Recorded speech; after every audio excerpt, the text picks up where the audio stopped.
ያስፈልጋል። እንግዲህ የሚያቀራርብ አጀንዳ የለም። አሁን በተለይ በብልጽግናና በህወሓት በኩል መጀመሪያ ጦርነት ውስጥ ገቡ። ከዛ ከጦርነት መለስ ደግሞ በጣም በብዙ ተቀራረቡ።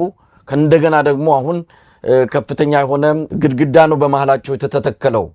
በዚህ መሃል አብይ አህመድ ከህወሓቶች ሸርፎ የወሰዳቸው ሰዎች አሉ። እነ ጌታቸው ረዳን፣ እነ ሌተናንት ጀነራል ጻድቃንን፣ ሌሎችም አሉ። እነዚህን ሰዎች የወሰደበት ሁኔታ በተወሰነ መልኩ የህወሓትን መስመር እንደው የተንገዳገዳ አድርጎታል። አሁንም የተረጋጋ ነገር አይደለም። ይሄ ሰሞኑ የወታደራዊ ምልመላ ዘመቻው በራሱ ህወሓት ውስጥ አንድነት እንደሌለ የሚያሳይ ነው። አንድ ባለስልጣን በትግራይ ቴሌቪዥን ላይ ወጥተው ትክክል እንዳልሆነና ይህንን በሚያደርጉ አካላት ላይ እርምጃ እንደሚወሰድ የገለጹበት ሁኔታ ራሱ ህወሓት ጋር አሁንም ሰዎቹ አንድ ገጽ ላይ አይደሉም፣ ልዩነት አለ የሚል ነገር እንዲነሳ እያደረገ ነው። ሁለቱ ሊቀራረቡ የሚችሉበት ነገር አለ፣ እድሉ አለ። ምክንያቱም አሁን ህወሓቶች ከኤርትራ መንግስት ጋር እየሰሩ ነው፣ ከሌሎች ኃይሎች ጋር። አብይ ደግሞ ይህንን በከፍተኛ ደረጃ ስጋት ውስጥ ከቶታል። ጽምዶ የሚል ነገር እየመጣ ነው የሚል የሆነ ነጋ ጠባ የአብይ አህመድ ጀነራሎች ማይክ በጨበጡ ቁጥር የሚናገሩት ነገር ሆነዋል። ስለዚህ ሁለቱን አካላት ዳግም መከዳዳቱ እንዳለው ነው። ወደ ጦርነት የሁሉ ሰው አልቆ የሁሉ የሀገር ውድመት ተከስቶ ዳግም ተገናኝተዋል። ግን አሁን ደግሞ ሌላ ዙር ንግግር የሚጀምሩበት ወደ ሰላም የሚመጡበት እድል አለ ብለው ያምናሉ? አብይ በዚህ ባለው ሂደት ላይ እሱም ቅርቃር ውስጥ ነው ያለው። ቲፒኤልኤፍን ከኤርትራም ጋር ይሁን ከሌሎቹ ጋር አብሮ እንዳይሰለፍ ለማድረግ ይፈልጋል እና በዚህ ላይ የውጭ ሀገር እንትኖች የነበረውን የፕሪቶሪያ ስምምነት እንደገና እንትን ለማደስ ለማነጋገር በሰላም እንዲፈቱት ምናምን ሽምግልና ሊጀምሩ ይችላሉ። እንግዲህ እዚህ ላይ ቲፒኤልኤፍ ምን አይነት አቋም ይወስዳል በዚህ ጉዳይ ላይ አላቅም። ግን አብይም ራሱ ስትራቴጂ ቲፒኤልኤፍን ከዚህ እንትን ከነዚህ አሊያንስስ ለመነጠል ሊሞክር ይችላል እና ምን ቲፒኤልኤፍ ምን አይነት አቋም ይወስዳል በዚህ ጉዳይ ላይ የምናየው ነገር ነው የሚሆነው። እኔ ተመልሰው እንዳለፈው ጊዜ ትከሻ መተሻሸት ምናምን ሊመጣ ይችላል። አታውቀውም። ይሄንን የማትጠብቀው ነገር ነው እዚህ እንትን አካባቢ እንትን የሚያደርጉትና አንድ ካርድ ያለው ሁሉ ጊዜ ይሄ አማራና የወልቃይትና የራያትን እንደ ካርድ ነው የሚጠቀምበት አብይ። እሱን ልመልስላቸው ይችላለሁ ምናምን ብሎ ፕሮሚስ ሊያደርጋቸው ይችል ይሆናል እና እንደዚህ አይነት ነገሮችን ካመጣ ደግሞ ምናልባት አብረው ሊስማሙበት የሚችሉ ሁኔታ ሊመጣ ይችላል። እኔ ግን እሱ መፍትሄ አይደለም ነው የምለው። በኃይል የሚመለስ ህዝብ ሊኖር አይችልም። በኃይል ተመልሶም በሰላም ሊኖር አይችልም። የትግራይ የተፈናቀለው ህዝብ ወልቃይት አካባቢ መፍትሄው በሰላም የህዝብ እዛ ቦታው ተመልሶ ሁለቱም በተስማሙበት መንገድ ሊኖርበት የሚችል ሁኔታ መፍጠር ነው እና በዚህ ላይ ወሳኝ የሆነ ስትራቴጂ አመለካከትም ለውጥ ማድረግ አለባቸው ባይነኝ ቲፒኤልኤፍ። ከዚህ አልፎ እንዳልከው ሌላ ችግር የሚመጣባቸው ምንድነው? አብይ ከነሱ የተነጠለውን ኃይል ይዞ ሌላ ችግርም ሊፈጥርባቸው ይችላል። ይሄ የራያና የእንደርታና የምናምን የሚሉትን አካባቢዎች ይዘውም ሌላ ችግር ሊፈጥርበት ይችላል። ወደዚያ የሄዱትንም ኃይሎች ሊያመጡበት ሊመልሱበት የሚችሉ መንገድ መፈለግ ያለባቸው ይመስለኛል። ችግራቸው እነሱን አኮሞዴት አለማድረጋቸው ነው። በኃይል ስላባረሯቸው ነው። እዚያም ሊሰሩ አልቻሉም። በሰላም ሊሰሩ ስለማይችሉ በህይወታቸውም ስለሰጉ አብዛኞቹ እየሸሹ ሄደዋል እና እነዚህን ሰዎች እንደገና መልሶ ወደ ትግራይ ማምጣትና እንትን ማድረግ ቲፒኤልኤፍ ሊያስብበት የሚገባ ነገር ነው የምለው። ብዙ ካርዶች ነው ያሉት። አንዱ እንዳልከው እንደዚህ የተነጠሉትን ይዟል። ሌላው ካርድ አማራውንና የዚህ የራያና ወልቃይትን ካርድ ይዟል። በእነዚህ ሊጫወት ይሞክራል።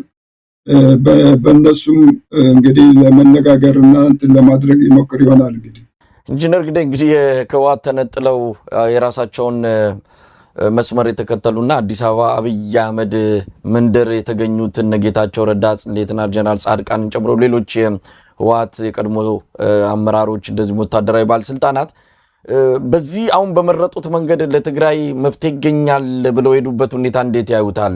በብልጽግና ሰማይ ስር የትግራይ ህዝብ ጥያቄ ይፈታል ወይ? ሌላው ጋር ከመጣመር ይልቅ ከብልጽግና ጋር ሆነን ከብልጽግና ጋር ጽምዶ ፈጥረን የትግራይን ህዝብ መከራ እናቃልላለን ብለው ያምናሉ። ይህንንም በተደጋጋሚ ነጌታቸው ሲናገሩ ተሰምተዋል። አሁን ለአብይ አህመድ የገጽታ ግንባታ ትልቅ አስተዋጽኦ እያደረገ ያለው ጌታቸው ረዳ ነው። ኤርትራንም ሰሞኑን የሰጠውን ንግግር ተከታትለዋል። የኤርትራን መንግስትም ህወሓትንም የገለጸበት መንገድ መቼም ለአብይ አህመድ ብልጽግና ሰርግና ምላሽ ሆኖላቸዋል። ብልጽግና አሁን የህወሓትን ጉድለቶችና ክፍተቶች እያጎሉ የሚያወጡ የትግራይ ሰዎችን ነው የሚፈልጉት። በእነሱ ሲነገር ያምራል የሚል ነገር አላቸው። ስለዚህ ያንን እየተጠቀመበት ነው። ግን እንደው የነጌታቸው መስመር በብልጽግና ስር በብልጽግና መስመር የትግራይ መፍትሄ ይገኛል የሚለውን ነገር እንዴት ያዩታል? ህይወት ለማዳን እና ራስን ለማዳን የምታደርገው ሽሽት ሌላ ጉዳይ ነው። አሁን ግን እነዚህ ሰዎች እኔ ከጠበቅኳቸው በላይ ነው የወረዱት። በህብረተሰቡም እንደዛ ነው የወረዱት። መጀመሪያ ጠብቆት የነበረና አሁን ከነሱ ጋር በእነሱ ላይ ያለው አመለካከት በጣም በጣም ትኖናል። የነበራቸው ድጋፍ የወደቀ ይመስለኛል። ከአብይ ጋር ተሰልፈው የትግራይን ህዝብ ነፃ ሊያወጡት አይችሉም። አብይን እንደዚህ አይነት በማሞካሸትና ሰማይ በመስቀል እሱ የሚሰራውን ነገር እንትን በማድረግ በጣም ነው የወረዱት። ከሚገባው በላይ ነው የወረዱት እነዚህ ሰዎች እና እኔ በዚህ አካሄድ ትግራይን ህዝብ ሊያታገሉትና ነፃ ሊያወጡት ይችላሉ ብዬ አላምንም። መጀመሪያ ራሳቸው ነፃ መውጣት አለባቸው ነው የምለው። ባርነት ነው የገቡት። አሁን ኢንጂነር ግደይ ህወሓትስ የመረጠው መንገድ አሁን ከኤርትራ መንግስት ጋር ሆኖ የአብይ አህመድ አገዛዝን ለመፋለም ያው በይፋ የተገለጸ ነገር ባይኖርም ያው መረጃዎች የሚያመላክቱት እሱን ነው። ሌላው ይሄ ጥምረት በሚል ከሌሎች የኢትዮጵያ ኃይሎች ከፋኖም ከኦሮሞ ነጻነት ሰራዊት ከኦላም ጋር የሚደረገውና አሁን በብልጽግና መንደር ከፍተኛ ሽብር የፈጠረው አካሄድ በዛስ መልኩ ህወሓት የትግራይን ህዝብ ማዳን ይችላል ወይ? የመጣውን ቀውስ መሻገር ይቻላል ወይ? ህወሓትስ የመረጠው መንገድ ትክክል ነው ወይ? አሁን እንግዲህ የመረጠው ሁለት ጠላቶች ናቸው ከሚላቸውና ከሚወነጅላቸው ኃይሎቹ አንዱ የተሻለ ነው የሚል አመለካከት ይዞ ነው ይመስለኛል። እኔ ከድሮም ቢሆን ከኤርትራ ጋር የሚያጣላቸው ጉዳይ አልነበረም ነው የምለው። የተጣሉበትም በተለያዩ ወቅቶች በየጊዜው ገልጫዋለሁ። ለምን ተጣሉ፣ ምንስ መደረግ አለበት የሚለው የሚያጣሉት እንትኖችም የቦርደር ጥያቄዎች ብዙም ትልቅ ነገር ያልሆኑ ትንንሽ ነገሮች ሊፈቷቸው የሚችሉ ነገሮች ናቸው። በሱ ምክንያት ነው የተጣሉት እና ይህንን አስተካክሎ በጋራ መስራትና በጋራ መኖር ይችላሉ። የሚችሉም ስለሆኑ ነው አሁን እንግዲህ ይህንን እንትን ያደረጉት። እንደማየው ይችላሉ። በኤርትራ በኩል ብዙ ጥቅም ያገኛሉ። ወደ ውጭ ለመውጣት ለመሻገር የሚፈልጉትን መሳሪያም ይሁን ሌላ ነገሮች ለማምጣት የሚችሉበት ሁኔታ ይፈጠርላቸዋል፣ ተፈጥሮላቸዋልም። ከዚህም አልፎ እንግዲህ በኃይል ደረጃም በጋራ ሆነው ቢመክቱ ሁለቱም የራሳቸው ጥቅም አላቸው። ኤርትራም ሊዘምትበት ሲፎክርበት የነበረ አገር ስለሆነ አብይ ከቲፒኤልኤፍ ጋር መጣመሩ ጥቅም እንዳለው አውቋል። ቲፒኤልኤፍም ከኤርትራ ጋር መጣመሩ ወደ እነሱ የሚመጣውን ኃይል ለመከላከል እና ሌሎችንም ጥቅሞች ለማግኘት የሚያስችላቸው መሆኑን አውቋል። እኔ ይሄ በታክቲክ ደረጃ ትክክለኛ ታክቲክ ሆኖ ነው የሚታየኝ። ሌላ አማራጭም የላቸው። እንደሱ ካላደረጉ ያው ጦርነቱ አይቀርም።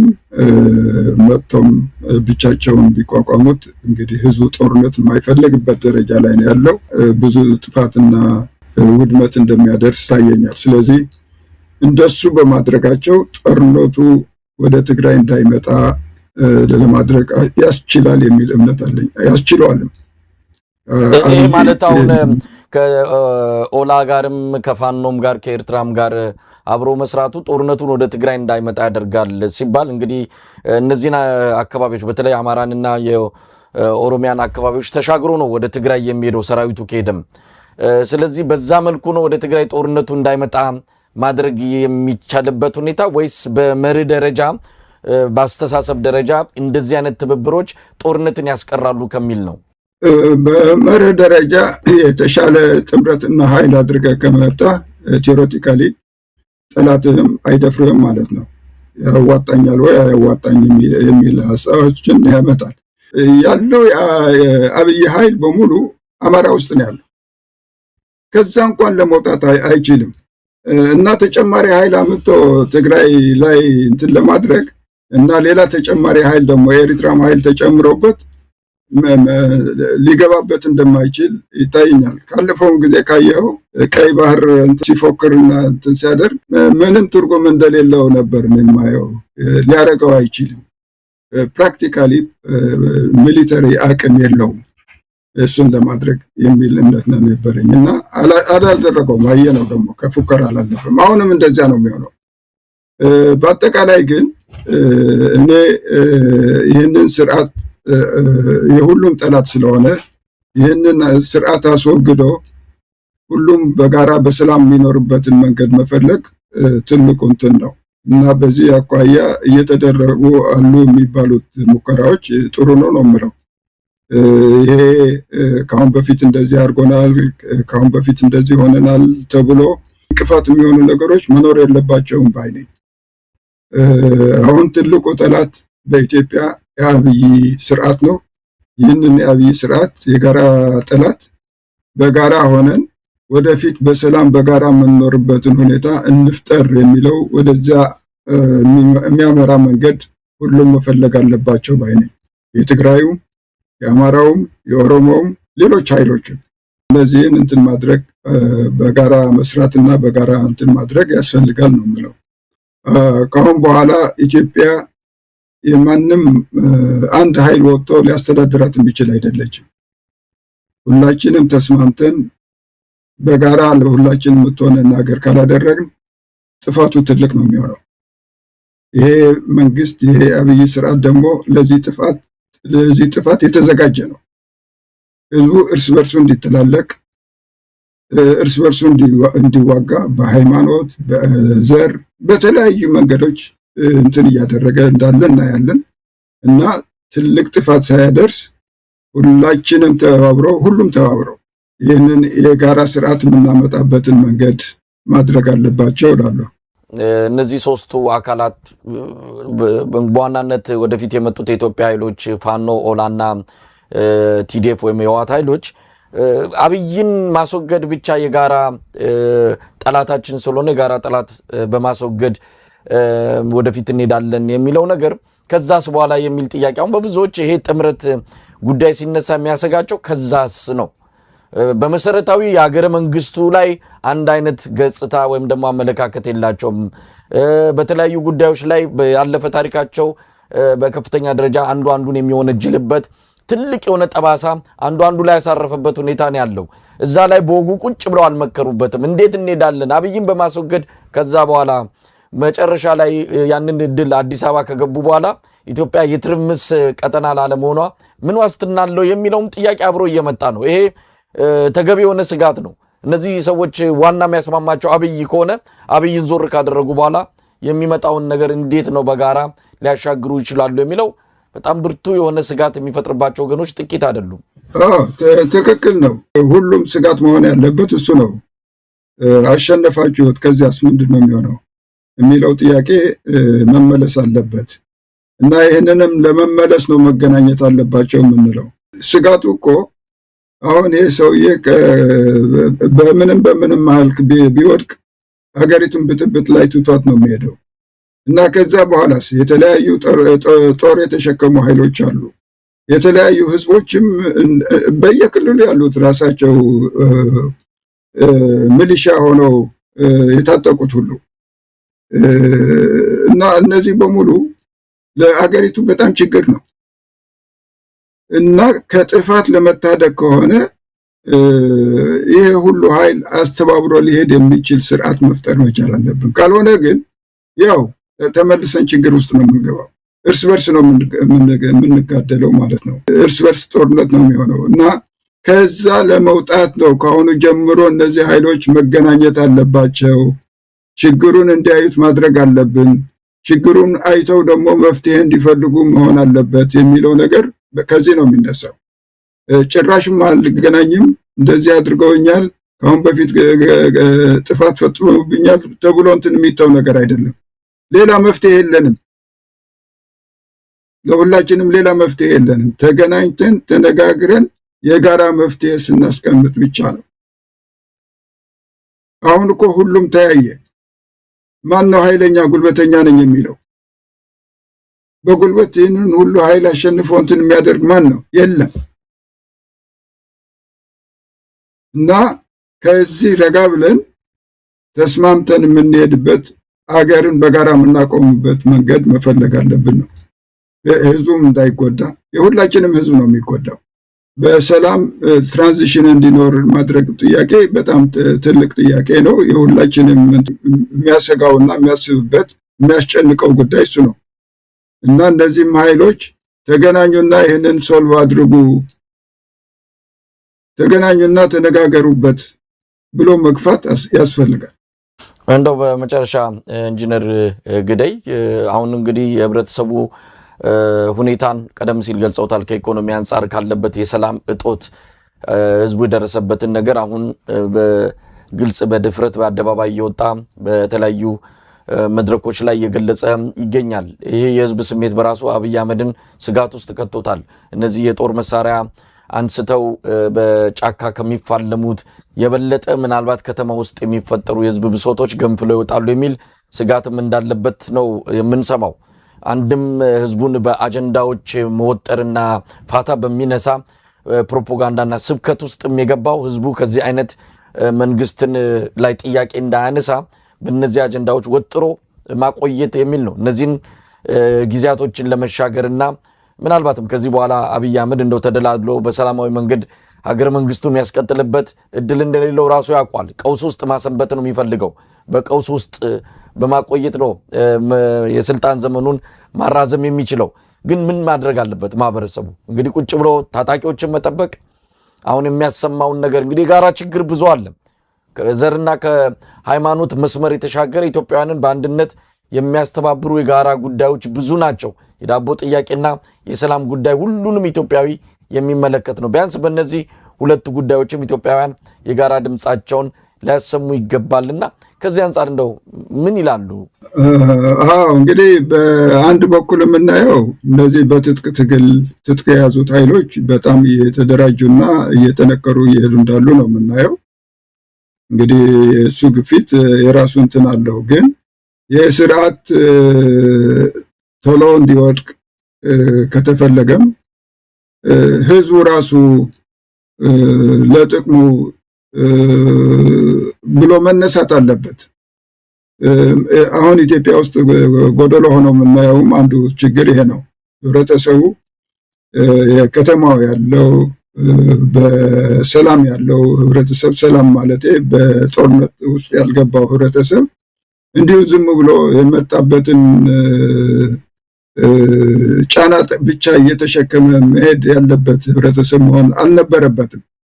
ብዙ ነገር መታየት ነበረበት በኢትዮጵያ ውስጥ። አሁን ከቤቱ ሲፈናቀል፣ ከቤቱ አውጥተው ሲጥሉት፣ በኢኮኖሚው የሆነ ያልሆነውን ነገር ጫና ሲያደርጉበት ምንም ማለት አልቻለም። ይሄ ህብረተሰብ በቃኝ ማለት መቻል አለበት እና ህብረተሰቡ ራሱ ይህንን ጉዳይ አጉልቶ እንዲታይና እንዲንቀሳቀስበት የማድረግ ሁኔታ ያስፈልጋል።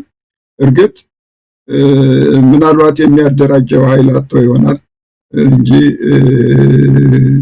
ስሜቱ የለም ማለት አይደለም። ስሜቱ ስላለማ ነው ወደ ጦር ተሸከሙትም እየሄደ ያለው እና ይህንን ኃይል የሚያጠናክርና የሚያደራጅ ወይም የሚደራጅበትን መንገድ መፍትሄ እንዲያይ የሚያደርግ ትምህርትና ቅስቀሳም ያስፈልግ ይመስለኛል።